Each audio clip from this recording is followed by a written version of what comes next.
తెల్లవారుజామున 4 గంటలు alarm మోగకముందే justice Madhavan Menon నిద్రలేచాడు. అది ఒక అలవాటు, క్రమశిక్షణతో కూడిన జీవితంలో భాగం. బయట చీకటి ఇంకా తొలగలేదు. కిటికీ శీలకమ్మల గుండా వచ్చిన చల్లని గాలి అతని నెరిసిన జుట్టును సున్నితంగా తాకింది. అతను లేచి గ్రంథాలయం వైపు నడిచాడు. ఆ ఇంటి హృదయం ఆ గది. గోడలు న్యాయ పుస్తకాలతో నిండి ఉన్నాయి. వాటి వాసన అతనికి ప్రాణవాయువు. ప్రతి పుస్తకం, ప్రతి న్యాయ సంహిత అతనికి కంఠస్థం. గత 35 సంవత్సరాల అధికారిక జీవితం ఆ గోడల్లో సురక్షితంగా ఉంది. నీతిదేవత ప్రతినిధి అని సహోద్యోగులు అతన్ని వర్ణించినప్పుడు అందులో ఏమాత్రం అతిశయోక్తి లేదని నమ్మే వ్యక్తి అతను. కఠినమైన నీతిమంతుడైన న్యాయానికి చివరి మాట. రిటైర్ కావడానికి ఇంకా కొన్ని నెలలు మాత్రమే. కళంకం లేని కెరీర్. వెనక్కి తిరిగి చూసినప్పుడు గర్వం మాత్రమే. తెల్లవారుజామున యోగా, ప్రాణాయామం అయిన తర్వాత అతను వార్తాపత్రికల వైపు చూశాడు. ఎప్పటిలాగే తాను తీర్పు చెప్పిన కేసుల గురించిన వార్తలను అతను శ్రద్ధగా చదివాడు. తన తీర్పులలో చిన్న పొరపాటు కూడా ఉండకూడదని అతనికి పట్టుదల ఉంది. టీ తీసుకోనా అని భార్య సరస్వతి అడిగింది. అతని ఆలోచనల నుండి అతన్ని మేల్కొల్పింది. వద్దు, కోర్టుకు బయల్దేరే సమయమైంది అతను గంభీరంగా చెప్పాడు. సరస్వతికి ఆ భావం సుపరిచితం. ఆ గంభీరత కోట లోపల ప్రేమతో కూడిన హృదయముందని ఆమెకు తెలుసు. కాని ఆ కోటను భేదించి బయటకు రావడానికి అతను ఎవరినీ అనుమతించలేదు, ఆమెను కూడా. అతను కోర్టుకు బయలుదేరాడు. నగర శబ్దాల మధ్యలో కూడా అతని మనస్సు శాంతంగా ఉంది. ఈరోజు తీర్చాల్సిన కేసుల ఫైళ్లు అతని మనస్సులో స్పష్టంగా కనిపించాయి. ప్రతి ఒక్కటి నీతి త్రాసులో ఖచ్చితంగా తూకం వేయడానికి సిద్ధంగా ఉన్నాడు. జస్టిస్ మాధవన్ మేనన్. ఆ రోజు కోర్టు కార్యకలాపాలు సాధారణంగా సాగాయి. మధ్యాహ్నం తర్వాత పరిగణనకు వచ్చినవి కొన్ని సాధారణ కేసులు. ప్రజాస్థలంలో శాంతిభంగం చేసినవారు, జరిమానా చెల్లించనివారు, అలాంటివారు. వారి మధ్యలోనే జస్టిస్ మాధవన్ మేనన్ అతన్ని మొదటిసారి చూశాడు. నిందితుల కటకటాల్లో నిలబడిన ఆ మనిషికి సుమారు 60 ఏళ్లు పైనే ఉంటాయని అనిపించింది. మురికితో నిండిన చిరిగిన బట్టలు, జట్టుపట్టిన గడ్డం, జుట్టు. కాలం యొక్క అన్ని పరీక్షలను ఎదుర్కొన్న ముఖం. కళ్లలో దీనత్వం, నిర్లక్ష్యం ఒకే సమయంలో నీడలాడాయి. పేరు? కోర్టు గుమాస్తా అడిగాడు. అతను సమాధానం చెప్పలేదు. తల వంచి నిలబడ్డాడు. నిందితుడికి వినికిడి సమస్య ఉందా? జడ్జి పోలీసుకు అడిగాడు. లేదు సర్, కొన్ని రోజులుగా నగరంలో తిరుగుతున్నాడు. ఏది అడిగినా స్పష్టమైన సమాధానం లేదు, పోలీసు చెప్పాడు. జస్టిస్ మాధవన్ మేనన్ అతన్ని జాగ్రత్తగా చూశాడు. జీవితంలో అన్నీ కోల్పోయిన వ్యక్తి రూపం. సమాజానికి భారం. న్యాయం తన మార్గంలో సాగాలి. ప్రజాస్థలంలో మద్యం సేవించి గొడవ చేయడం, యాత్రికులకు ఇబ్బంది కలిగించడం. నీవు నేరాన్ని అంగీకరిస్తున్నావా? ఆ వృద్ధుడు నెమ్మదిగా తల ఎత్తి జడ్జిని చూశాడు. ఆ చూపులో ఒక క్షణం జడ్జి హృదయంలో ఏదో తాకినట్లు అనిపించింది. కాని అతను దాన్ని పట్టించుకోలేదు. ఇటువంటి నేరాలు పునరావృతం కాకుండా ఒక పాఠం అవసరం. నిందితుడికి 2 రోజుల సాధారణ జైలు శిక్ష విధిస్తున్నాను. ఒక సుత్తి శబ్దంతో ఆ తీర్పు అమలైంది. ఎలాంటి భావోద్వేగం లేకుండా పోలీసులు అతన్ని తీసుకుని బయటకు వెళ్లారు. జస్టిస్ మాధవన్ మేనన్ మనస్సులో ఆ సంఘటన ఒక అలలా కూడా లేదు. ఆ రోజు 100 కేసులలో ఒకటి. అంతే. ఆ రాత్రి ఇంట్లో కూర్చొని మరుసటి రోజు కేసులను అధ్యయనం చేస్తున్నప్పుడు, సరస్వతితో మాట్లాడుతున్నప్పుడు కూడా ఆ బిచ్చగాడి రూపం అతని జ్ఞాపకంలో లేదు. అది పూర్తిగా సాధారణ రోజు మాత్రమే. 2 రోజులు గడిచాయి. అది ఆదివారం. జస్టిస్ మాధవన్ మేనన్ అసాధారణంగా తోటలోకి దిగి మొక్కలను సంరక్షిస్తున్నాడు. మనస్సుకు కొంత విశ్రాంతినిచ్చే క్షణాలు. అప్పుడే గేటు వెలుపల ఒక వ్యక్తి నిలబడి ఉన్నాడని గమనించాడు. అదే బిచ్చగాడు. కాని ఈరోజు అతని బట్టలు అంత మురికిగా లేవు. ఎవరో ఇచ్చి ఉండవచ్చు.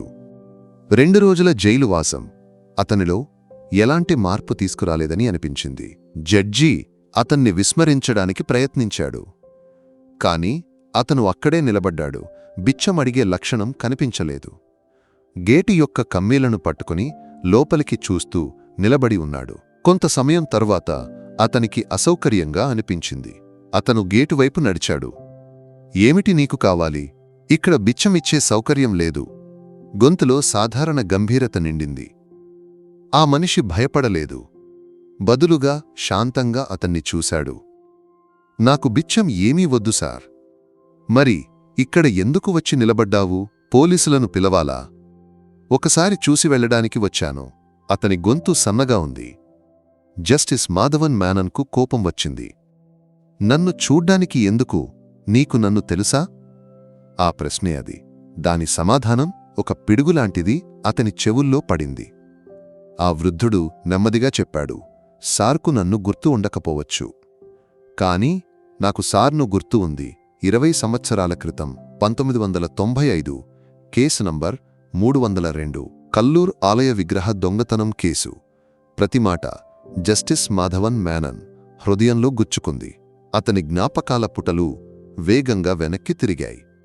యువ జడ్జిగా తన కెరీర్ను ప్రారంభించిన కాలం, సంచలనం సృష్టించిన ఆ కేసు, దానిలోని నిందితుడు. అతని కళ్ళు విస్ఫారంగా తెరుచుకున్నాయి. శరీరం కొద్దిగా వణికింది.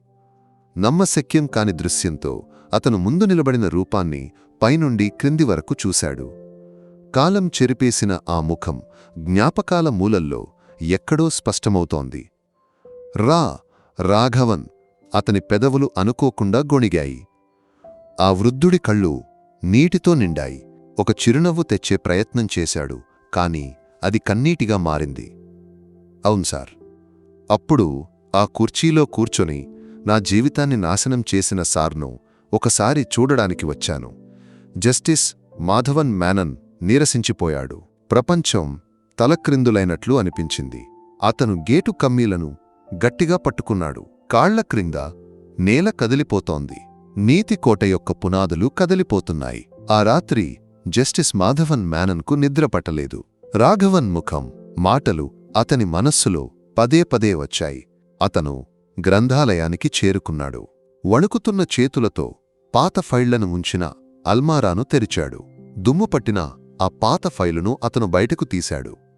Case number 302/1995. ప్రతి పేజీ తిప్పినప్పుడు అతని హృదయ స్పందన పెరిగింది. అప్పుడు తాను చదివిన అదే పంక్తులు, కాని ఈరోజు వాటికి వేరే అర్థాలు ఉన్నాయి. పరిస్థితి ఆధారాలు. బలవంతంగా సాక్ష్యం మార్చిన సాక్షి రాఘవన్ నిస్సహాయ వాదనలు. అప్పుడు తాను వాటిని అన్నింటినీ విస్మరించాడు. ప్రాసిక్యూషన్ యొక్క చాతుర్యంలో, కేసును త్వరగా ముగించిన అహంకారంలో ఒక నిరపరాధి జీవితాన్ని తాను హోమం చేశానని అతను గుర్తించాడు. ఏట్టా? నిద్రపోలేదా? సరస్వతి గొంతు విని అతను ఉలిక్కిపడ్డాడు. అతని ముఖంలోని అలజడి, చెమటలు ఆమె గమనించింది. ఏమైంది? ముఖంలో ఏదో అసౌకర్యం? ఏమీ లేదు. అతను అబద్ధం చెప్పాడు. జీవితంలో మొదటిసారి భార్యతో ఒక సత్యాన్ని దాచిపెట్టాడు. బయట వర్షం పడటం మొదలైంది. ప్రతి వర్షపు బొట్టు అతని మనస్సాక్షికి విరుద్ధంగా చాట్టంలాంటిదని అనిపించింది. ఆ రాత్రి నీతి రక్షకుడు మొదటిసారి ఒక నేరస్థుడిలా ఆ చీకటిలో ఒంటరిగా కూర్చున్నాడు. తన తీర్పు కోసం ఎదురుచూస్తూ, తన ప్రాయశ్చిత్తం ఏమిటో తెలియకుండా. మరుసటి ఉదయం జస్టిస్ మాధవన్ మేనన్కు ఒక కొత్త యుగం పుట్టినట్లు అనిపించింది. సాధారణ క్రమం అంతా తప్పింది. యోగా చేయడానికి కూర్చున్నప్పుడు అతను ఏదీ దృష్టి కేంద్రీకరించలేకపోయాడు. మనస్సులో రాఘవన్ ముఖం మాత్రమే. న్యాయ పుస్తకాల వైపు చూసినప్పుడు అక్షరాలు అతన్ని ఎగతాళి చేస్తున్నట్లు అనిపించింది. సత్యం, నీతి వంటి పదాలకు తాను ఇన్నాళ్లు ఇచ్చిన అర్థం కోల్పోయింది. ఉదయం భోజనం చేయటానికి కూర్చున్నప్పుడు సరస్వతి అతన్ని గమనించింది. ఏట్టా, నీకు అస్సలు ఆరోగ్యం బాగోలేదా? డాక్టర్ను చూద్దాం. ఏమీ లేదు సరస్వతి, అతను నిర్వికారంగా చెప్పాడు. కేవలం తలనొప్పి మాత్రమే. అది అబద్ధం. కాని సత్యాన్ని ఎలా చెప్పాలి? తన చేతి పొరపాటు వల్ల ఒక నిరపరాధి జీవితం నాశనమైందని భార్యతో ఎలా చెప్పాలి? తన నీతిమంతత్వంపై గర్వపడే ఆ స్త్రీ ముందు తాను నేరస్తుడనని ఎలా ఒప్పుకోగలడు? ఆ రోజు కోర్టుకు వెళ్ళినప్పటికీ అతని మనస్సు అక్కడ లేదు. వాదనలు, ప్రతివాదనలు అతని చెవుల్లో మోగలేదు. నిందితుల కటకటాల్లో నిలబడిన ప్రతి వ్యక్తిలో అతను రాఘవన్ను వెతికాడు. తన ఒక తీర్పు ఇంకా ఎన్ని జీవితాలను మార్చబోతోందోననే భయం అతన్ని మొదటిసారి పట్టుకుంది. అతను ఒక నిర్ణయం తీసుకున్నాడు. రాఘవన్ను మళ్లీ కనుగొనాలి. ఈసారి జడ్జిగా కాదు, తాను చేసిన తప్పుకు ప్రాయశ్చిత్తం కోరే సాధారణ మనిషిగా. సత్యం ఏమిటో తనకు తెలియాలి. మధ్యాహ్న భోజన విరామంలో ఎవరి దృష్టిలోనూ పడకుండా జస్టిస్ మాధవన్ మేనన్ తన కారులో నగర వీధుల్లోకి బయలుదేరాడు. ఆలయాల ముందు, బస్టాండ్ మూలల్లో అతన్ని వెతికాడు.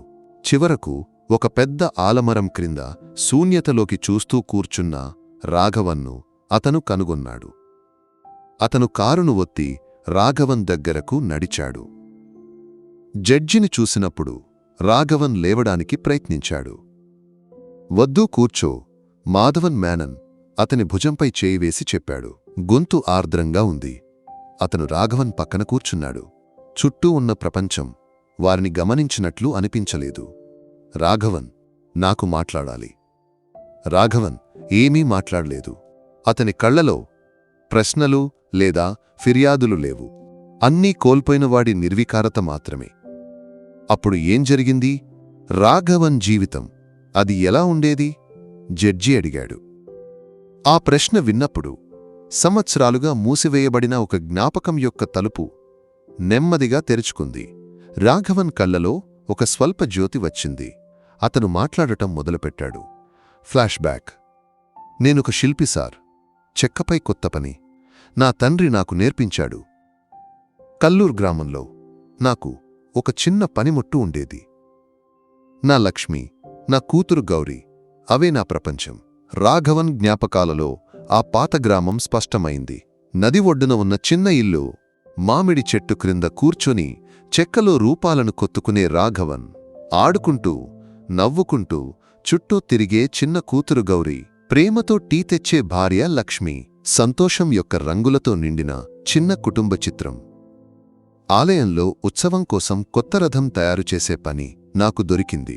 రాత్రి పగలు నేను దానికోసం కష్టపడ్డాను.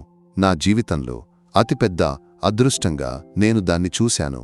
నా కూతుర్ని రథంలో కూర్చోబెట్టి గ్రామం చుట్టడం నా కల. చెప్పడం ఆపినప్పుడు రాఘవన్ గొంతు వణికింది. ఆ రంగుల చిత్రం ఎప్పుడో మాయమైపోయింది. రాఘవన్ కథ విన్నప్పుడు మాధవన్ మేనన్ లోపల కునిగిన కునుకు ఒక నిప్పుగా మండటం మొదలైంది. ఇది కేవలం ఒక కేసు ఫైలు కాదు, ఒక మనిషి కలల బూడిద ముందు ఉందని అతను గుర్తించాడు. ఆ రోజే అతనొక నిర్ణయం తీసుకున్నాడు. ఈ కేసును రహస్యంగా మళ్లీ విచారించాలి. అధికారికంగా అది సాధ్యం కాదు. అది తన కెరీర్ను మాత్రమే కాదు, న్యాయ వ్యవస్థ యొక్క విశ్వసనీయతను కూడా ప్రశ్నిస్తుంది. అతను తన పాత విశ్వసనీయ హెడ్ క్లర్క్ గోపాలన్ పిళ్లను పిలిపించాడు. రిటైర్ అయినప్పటికీ జడ్జితో మంచి సంబంధం కొనసాగించిన వ్యక్తి అతను. పిళ్ళా, నాకు ఒక సహాయం కావాలి, చాలా రహస్యంగా ఉండాలి. జడ్జి ముఖభావం గోపాలన్ పిళ్లలో ఆసక్తిని రేకెత్తించింది. సర్, చెప్పండి. 20 సంవత్సరాల క్రితం ఒక కేసు, కల్లూర్ విగ్రహ దొంగతనం కేసు. ఆ కేసు ఫైలులోని కొందరి గురించి నాకు తెలియాలి. అతను 2 పేర్లు రాసి ఇచ్చాడు. అడ్వకేట్ నంబ్యార్, అప్పటి పబ్లిక్ ప్రాసిక్యూటర్. చంద్రన్, కేసులో ప్రధాన సాక్షి. నంబార్, ఇప్పుడు కొచ్చిలో పెద్ద కార్పొరేట్ లాయర్. అతని వివరాలు పొందడం సులభం. కాని ఈ చంద్రన్ అతన్ని నాకు తెలియాలి. అతనికి ఏం జరిగింది? అతను ఇప్పుడు ఎక్కడ ఉన్నాడు? నేను ప్రయత్నిస్తాను సార్, కాని ఇంత పాత కేసు ఇప్పుడు ఎందుకు? గోపాలన్ పిళ్ల సందేహంతో అడిగాడు. చిలప్పుడు నీతి ఆలస్యంగా అమలవుతుంది పిళ్ళ. చిలప్పుడు మనమే దాన్ని ఆలస్యం చేస్తాం, జడ్జి ఆత్మగతంగా చెప్పాడు. గోపాలన్ పిళ్లకు ఏమీ అర్థం కాలేదు. కాని జడ్జి మాటలలోని బరువు అతను గుర్తించాడు. అతను ఆ బాధ్యతను స్వీకరించాడు.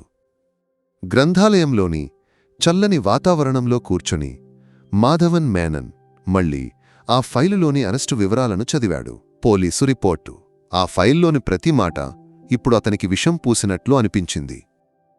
Flash back. అది ఒక సాయంత్రం. రథం పని పూర్తిచేసి ఇంటికి చేరిన కొద్ది సమయంలోనే రాఘవన్ ఉన్నాడు. గౌరీని ఒడిలో కూర్చోబెట్టి కథ చెప్పుకుంటున్నాడు. అప్పుడే జీపు శబ్దం ముంగిటిలో వచ్చి ఆగింది. 2 పోలీసులు లోపలికి వచ్చారు. రాఘవన్ ఎవరు? నేనే. నిన్ను మేము అరెస్టు చేస్తున్నాము. ఏమీ అర్థం కాక రాఘవన్ స్తబ్దుడై నిలబడ్డాడు. ఎందుకు? నేను ఏం తప్పు చేశాను? అది అంతా స్టేషన్కు వచ్చాక చెప్పుకుందాం. బయలుదేరు. లక్ష్మి కన్నీళ్లతో వారి కాళ్లు పట్టుకుంది. అతను ఒక పాపం చేయని వ్యక్తి సార్. ఏ తప్పు చేయడు. పోలీసులు ఆమెను తోసేశారు. భయపడిన గౌరీ అరిచి ఏడ్చింది. ఆ ఏడుపు మధ్యలో వారు రాఘవన్ను జీపులోకి లాగారు. గ్రామం మొత్తం చూస్తుండగా ఒక నేరస్తుడిలా అతను ఆ జీపులో కూర్చుని దూరంగా వెళ్లాడు. తన జీవితంలోని వెలుగు ఆరిపోతున్నది అతను చూశాడు. రోజులు గడిచాయి. గోపాలన్ పిళ్ళ ఒక సమాచారంతో వచ్చాడు. సార్, అడ్వకేట్ నంబ్యార్, కొచ్చిలో అతిపెద్ద లాయర్. ఒక కేసు వాదించడానికి లక్షల రూపాయలు ఫీజు. రాజకీయంగా కూడా మంచి పట్టు ఉంది. చంద్రన్? జడ్జి ఆసక్తిగా అడిగాడు. గోపాలన్ పిళ్ళ ముఖం మసకబారింది.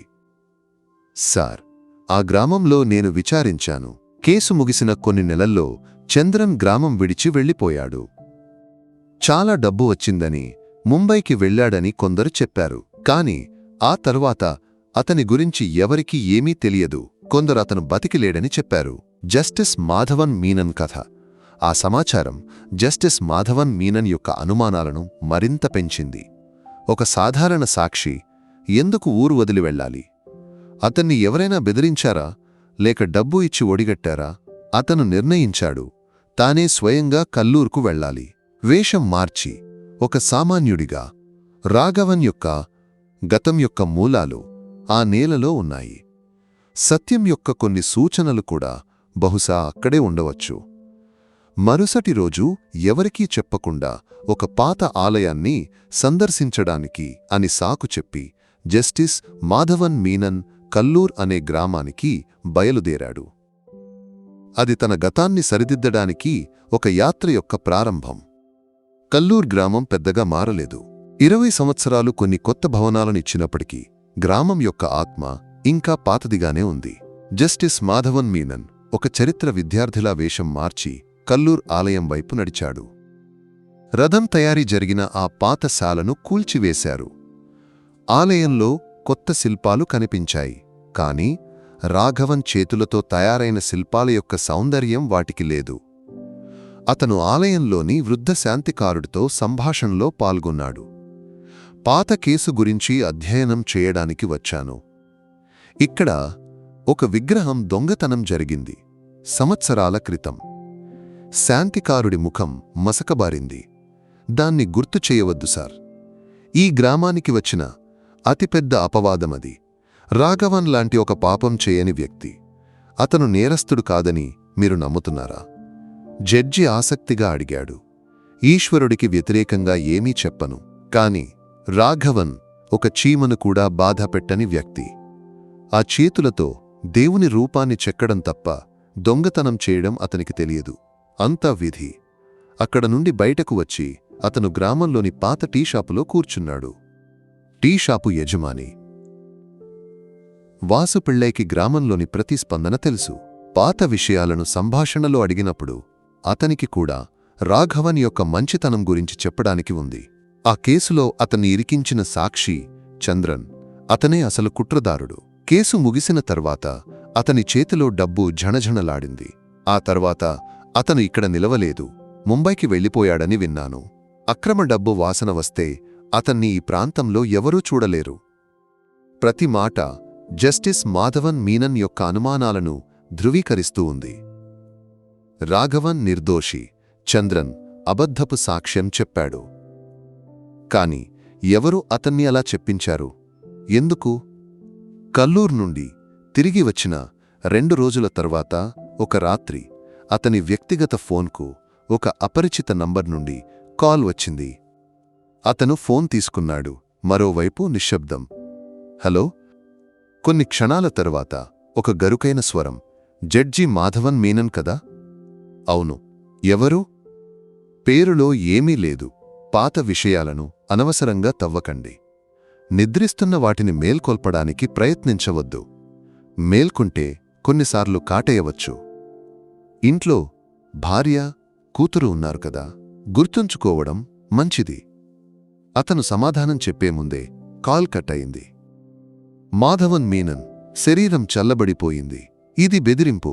తాను కల్లూరుకు వెళ్లిన విషయం, పాత విషయాలను విచారిస్తున్న విషయం ఎవరో తెలుసుకున్నారు. నిజమైన నేరస్తులు ఇప్పటికీ తనను గమనిస్తున్నారు. మొదటిసారిగా ఆ జడ్జి కుర్చీ వెలుపల తాను ఎంత బలహీనుడో అతను గుర్తించాడు. భయం అతని రక్తనాళాల గుండా పాకింది. ఆ ఫోన్ కాల్ మాధవన్ మీనన్ను కుంగదీసింది.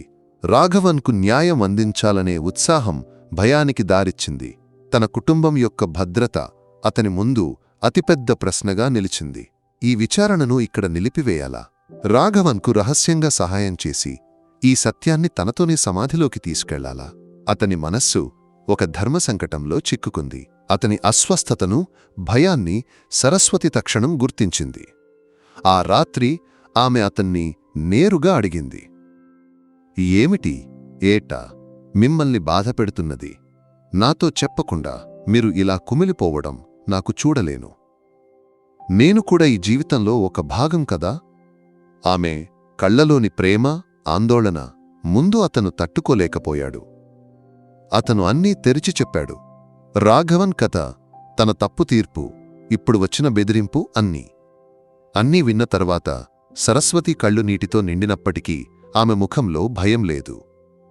బదులుగా ఒక రకమైన నిశ్చయ దృఢత కనిపించింది. ఆమె అతని చేతులను గట్టిగా పట్టుకుంది. నాకు నా భర్త మీద ఎప్పుడూ గర్వమే కలిగింది. ఇప్పుడు కూడా అదే. తప్పు చేయని మనిషి లేడు, కానీ ఆ తప్పును సరిదిద్దే ప్రయత్నం చేసేవారే నిజంగా గొప్పవారు. ఆమె ఇంకా కొనసాగించింది. మీరు చదివిన చట్టం సత్యం కోసమైతే ఆ సత్యాన్ని మీరు బయటపెట్టాలి. ఏ నష్టం వచ్చినా నేను మీతో ఉంటాను. మన కూతురు గురించి భయపడాల్సిన అవసరం లేదు. సత్యం పక్షాన నిలబడేవారిని ఈశ్వరుడు విడిచిపెట్టడు. సరస్వతి మాటలు ఒక ఔషధంలా అతని భయాన్ని తొలగించాయి. తాను ఒంటరిగా కాదనే గుర్తింపు అతనికి కొత్త శక్తిని ఇచ్చింది. ఇక వెనక్కి తిరిగే ప్రసక్తే లేదు. కొత్త ఆత్మవిశ్వాసంతో మాధవన్ మీనన్ గోపాలన్ పిళ్ళైతో కలిసి విచారణను ఊపందుకున్నాడు. ఈసారి వారి లక్ష్యం అడ్వకేట్ నంబియార్. గోపాలన్ పిళ్ళై తన పాత సంబంధాలను ఉపయోగించి నంబియార్ గతాన్ని తవ్వాడు. త్వరలోనే మొదటి కీలక సమాచారం దొరికింది. రాఘవన్ అరెస్టు కాకముందు ఆలయంలో రథం తయారీ యొక్క మొత్తం కాంట్రాక్టు అతనికి ఉండేది. అయితే దానితో పాటు ఒక సాంస్కృతిక కేంద్రం నిర్మాణం కోసం పెద్ద ప్రాజెక్టు కూడా ప్రభుత్వం ఆలోచనలో ఉంది. ఆ ప్రాజెక్టు యొక్క పర్యవేక్షణ బాధ్యత రాఘవన్ యొక్క నీతిమంతమైన ప్రవర్తనను దృష్టిలో ఉంచుకుని అతనికి ఇవ్వాలని కమిటీ మౌఖికంగా హామీ ఇచ్చింది. గోపాలన్ పిళ్ళై కనుగొన్న కీలక సమాచారమిది. అప్పట్లో నంబియార్ జూనియర్గా ఉన్న ఒక న్యాయవాది రాఘవన్ వ్యాపారంలో చిన్న భాగస్వామిగా ఉన్న ఒక వ్యక్తితో సన్నిహిత సంబంధం కలిగి ఉన్నాడు. రాఘవన్ జైలులో ఉన్న తరువాత ఆ సాంస్కృతిక కేంద్రం కాంట్రాక్ట భాగస్వామి పేరున ఉన్న ఒక కంపెనీకి వెళ్ళింది. ఆ కంపెనీ యొక్క న్యాయ సలహాదారు అడ్వకేట్ నంబియార్. చిత్రం స్పష్టమవుతోంది. రాఘవన్ను కేసులో ఇరికించడం, ఆ పెద్ద కాంట్రాక్టును స్వాధీనం చేసుకోవడం కోసం నంబియార్, రాఘవన్ భాగస్వామి కలిసి ఒక కుట్ర రచించారు. ఒక నిర్దోష కళాకారుణ్ణి బలిచేసి వారు లక్షలు సంపాదించారు. సత్యం దాదాపు పూర్తిగా బయటపడుతూ ఉండగా శత్రువుల ఒత్తిడి కూడా పెరిగింది. వారు మరింత ప్రమాదకరంగా మారారు. ఒకరోజు సాయంత్రం జడ్జి కూతురు కాలేజీ నుండి వస్తున్నప్పుడు ఒక బైక్ ఆమెను వెంబడించింది. ఆమెను భయపెట్టడానికన్నట్లు చాలా దగ్గరగా వెళ్ళింది. అంతకంటే భయంకరమైన సంఘటన ఆ రాత్రి జరిగింది. మాధవన్ మీనన్ లైబ్రరీలో ఆలోచనలో మునిగి ఉండగా బయట ఒక పెద్ద శబ్దం వినిపించింది. ఎవరో విసిరిన రాయి కిటికీ అద్దాన్ని పగలగొట్టి లోపల పడింది. ఆ రాయికి ఒక కాగితం చుట్టి ఉంది. వణుకుతున్న చేతులతో అతను దాన్ని తెరిచాడు. అందులో ఎరుపు సిరాతో ఇలా రాసి ఉంది: ఇది ఒక హెచ్చరిక. తదుపరి నీ కూతురు కావచ్చు. మాధవన్ మీనన్ స్తబ్దుడై నిలబడ్డాడు. బెదిరింపులు ఇప్పుడు అతని ఇంటి తలుపులను బద్దలు కొట్టి లోపలకు చేరాయి. శత్రువులు ఎంత దిగజారగలరో అతనికి అర్థమైంది. కాని ఆ క్షణంలో అతని మనస్సులో భయం కాదు, జ్వలించే కోపముంది. ఒక తండ్రి కోపం, నీతి నిషేధించబడిన ఒక మనిషి యొక్క బాధ. ఇక వెనక్కి వెళితే అతను ఈ నేరస్తులతో కాదు, తన మనస్సాక్షితో ఓడిపోతాడు. ఈ పోరాటంలో గెలవాల్సిందే. రాఘవన్ కోసం మాత్రమే కాదు, తన కుటుంబం కోసం కూడా. కిటికీ అద్దాన్ని పగలగొట్టిన ఆ రాయి జస్టిస్ మాధవన్ మీనన్ మనస్సులోని చివరి భయాన్ని కూడా పగలగొట్టింది. ఇక చర్చలు లేవు, రాజీలు లేవు, యుద్ధం మాత్రమే. కాని అది చట్టం యొక్క మార్గంలోనే జరగాలి. అది సంవత్సరాలు పట్టవచ్చు. సాక్ష్యాలను బలహీనపరచడం, సాక్షులను అదృశ్యం చేయడం నంబియార్ లాంటి నేరస్తుడికి సులభం. అతనికి కావలసింది త్వరిత పరిష్కారం. అతను మొదట చేసింది సరస్వతి కూతురుని బెంగళూరులో ఉన్న ఆమె సోదరుడి ఇంటికి తరలించడం. వారి భద్రతే ముఖ్యం. వారు వెళ్ళిపోయిన తర్వాత ఆ పెద్ద ఇంటిలో అతను ఒంటరిగా ఉన్నాడు. కాని ఆ ఒంటరితనం అతనికి కొత్త ధైర్యాన్ని ఇచ్చింది. అతను గోపాలన్ పిళ్ళైని పిలిచాడు. పిళ్ళై, మనం వారిని నేరుగా ఎదుర్కొంటాం. సర్, అది ప్రమాదకరం. ప్రమాదం ఇప్పుడు వారికే. పిళ్ళై, అడ్వకేట్ నంబియార్ను పిలవండి.